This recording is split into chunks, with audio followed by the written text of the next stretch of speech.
अर्घ्यमर्घ्यं समर्पयामि मुखे आचमनीयमाचमनीयं समर्पयामि ओम इमं मे गंगे यमुने सरस्वती शुतुद्रिस्तोमगं सततापरुष्णिया असिग्निया मरुद्वृधे वितस्तयार्चीये शृणुह्या सुषोमया स्नानं समर्पयामि स्नानानन्तरम् आचमनीयं समर्पयामि वस्त्र उत्तरीय उपवीत आभरणार्थे अक्षतान् समर्पयामि दिव्य परिमळ गन्धान् धारयामि गन्धोपरि हरिद्रा कुङ्कुमं समर्पयामि अक्षतान् समर्पयामि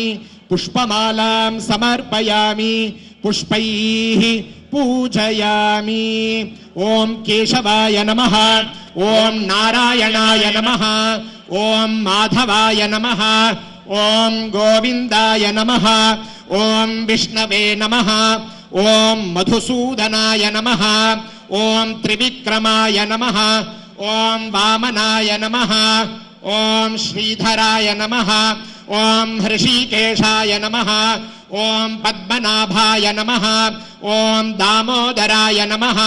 ओम संकर्षणाय नमः ओम वासुदेवाय नमः